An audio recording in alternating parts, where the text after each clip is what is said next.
28.4 million people in the nation are working multiple jobs. Instead, they're working multiple jobs. It's called being overemployed. And one part-time, but I need both of them to pay my bills every month, my rent and groceries, so just working all the time. For most of the 20th century, there was a widely understood promise at the heart of modern work. Get a full-time job, work hard, and that job should be enough. Enough to pay the bills, enough to keep a roof over your head, enough to build some degree of stability, and maybe even save for the future. That promise wasn't always fulfilled. Plenty of people struggled. Plenty of people were excluded from prosperity altogether. But there was at least an expectation that one full-time job should provide a path to a decent life. Today, for a growing number of people, that expectation feels almost outdated. More and more workers are driving for ride-sharing apps after finishing their regular shifts, delivering food on weekends, freelancing at night, selling products online, picking up temporary contracts between jobs. Some work 2 jobs, some work 3. Some are technically employed full-time while simultaneously running side hustles just to stay afloat. And what's remarkable is how normal this has started to feel. The language has even changed. What used to be called a second job is often framed as a side hustle, a passion project, an opportunity, a way to maximize income, something entrepreneurial, something empowering. But beneath the marketing, a more uncomfortable question emerges. Why did working multiple jobs become necessary for so many people in the first place? Because if economic growth has continued, productivity has increased, and technology has made workers more efficient than ever before, shouldn't people need to work less to achieve the same standard of living? Instead, many are working more, and understanding why requires looking at how work itself has changed. For decades after World War II, productivity and wages generally moved together. As workers became more productive, they produced more value, and a significant portion of that value flowed back to workers through higher wages. The economy grew, companies became more profitable, workers benefited too. It wasn't a perfect system, but there was a connection between economic growth and rising living standards. Then something began to shift. Productivity continued climbing, workers kept producing more, technology improved, efficiency increased, but wage growth began to slow. The gap between what workers produced and what they earned started widening. In other words, people were creating more value without receiving a proportional share of it. That gap became one of the defining economic stories of the last several decades. At the same time, the cost of key necessities continued rising. Housing became more expensive, education became more expensive, healthcare became more expensive, childcare became more expensive. In many places, these costs increased much faster than wages, which created a problem. Even if workers were earning more dollars than previous generations, those dollars often bought less of what mattered most. A paycheck that once supported a household began struggling to support an individual. And when the cost of living rises faster than income, people have limited options. They can reduce expenses, take on debt, or work more. Many ended up doing all three. Housing provides one of the clearest examples. In many cities, rent consumes a growing share of income. Home ownership, once considered a realistic goal for large portions of the population, increasingly feels out of reach. People spend more simply to secure shelter, which leaves less money available for everything else. And because housing is not optional, something has to compensate. Often, that's additional work. Then there's healthcare. In countries where healthcare expenses are heavily tied to employment or private insurance systems, medical costs can become significant financial burdens. A single unexpected expense can wipe out savings, which creates pressure to maintain additional income streams. Not necessarily to get ahead, just to avoid falling behind. Education follows a similar pattern. Many workers begin adult life carrying student debt. Monthly payments become a permanent feature of their finances, and every recurring expense reduces flexibility. Every obligation increases the amount of income required simply to maintain stability. Then there's the nature of modern employment itself. For much of the last century, stable long-term employment was relatively common. Workers often stayed with one employer for years or even decades. Benefits were more widespread.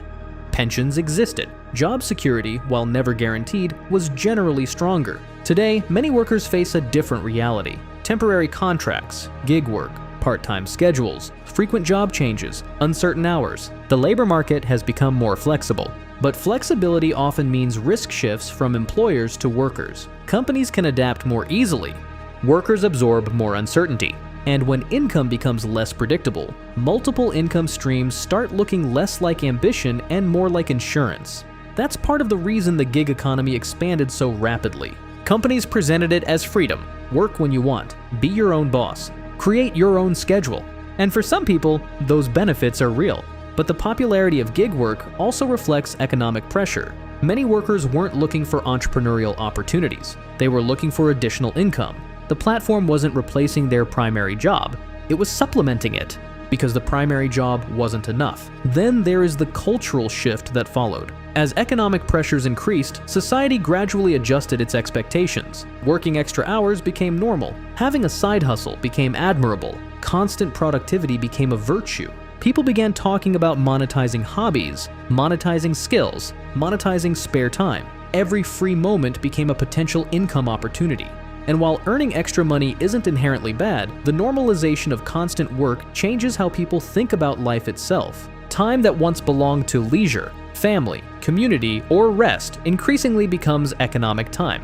Time that could be earning money. The expectation shifts. Instead of asking why one job isn't enough, people ask how they can squeeze more income out of the hours they have left. That shift matters because it reframes a structural issue as a personal challenge.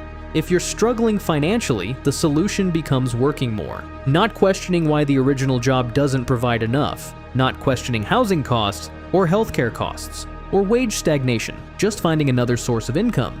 And because millions of people face similar pressures simultaneously, the behavior becomes normalized. What once looked unusual starts looking ordinary, but normalization doesn't mean the underlying conditions are healthy. In fact, there are consequences. Working multiple jobs doesn't just affect income, it affects time, sleep, relationships, physical health, mental health, community involvement. People only have 24 hours in a day, and when more of those hours are devoted to earning money, fewer remain for everything else. Research consistently links overwork to stress, burnout, and declining well-being.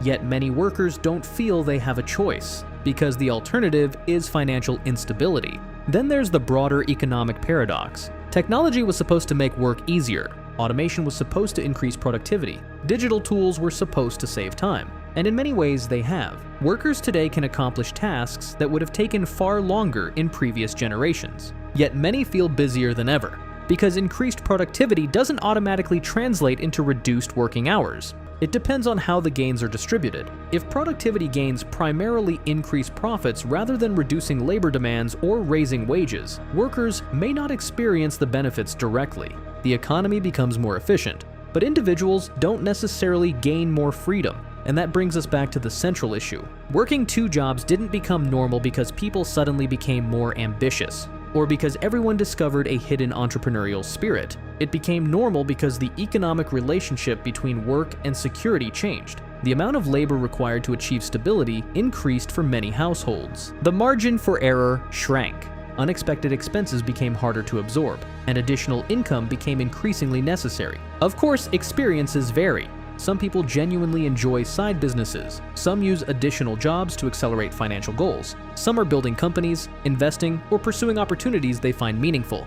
But those stories exist alongside a broader reality. Millions of workers aren't taking second jobs to get rich. They're taking second jobs to pay rent, to cover medical expenses, to manage debt, to afford childcare, to compensate for wages that haven't kept pace with costs. And that's a very different story. It's not about opportunity, it's about necessity. The challenge is that necessity often disguises itself as choice, especially in societies that place strong emphasis on individual responsibility. If someone works multiple jobs successfully, it can look like determination, and sometimes it is. But when large portions of the population feel compelled to do the same thing, the explanation becomes larger than individual motivation. It becomes structural, a pattern, a signal, evidence that something fundamental has shifted in the relationship between work and economic security. Because a society where millions of people need multiple jobs simply to maintain stability is different from a society where one full-time job provides a reasonable standard of living. The difference isn't just economic, it's social. It changes family life, community life, mental health, political priorities, future planning.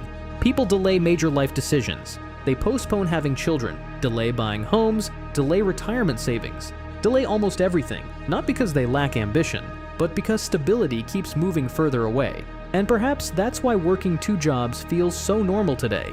Not because people consciously chose this model, but because they gradually adapted to it. The same way people adapt to rising costs, long commutes, housing shortages, or economic uncertainty. What begins as a temporary response slowly becomes accepted reality, until eventually an entire generation grows up assuming that's just how things work. That of course you'll need a side hustle. Of course you'll need extra income. Of course one job isn't enough. But that wasn't always true, and recognizing that matters. Because if a situation was created, it can also be changed. The normalization of working multiple jobs isn't a law of nature. It's the result of economic structures, policy decisions, labor markets, housing costs, and political priorities. In other words, it's not inevitable. It's a system, and systems can be redesigned. The first step is simply recognizing that what feels normal today would have seemed extraordinary to many people not that long ago. That the expectation of needing multiple jobs to achieve basic stability isn't evidence of personal failure, nor is it evidence of individual success. It's evidence of a society where the relationship between work and security has fundamentally changed. And until that relationship changes again, more and more people will continue doing what millions are already doing. Working longer, working harder, working more than one job. Not because they want more, but because one job no longer guarantees enough.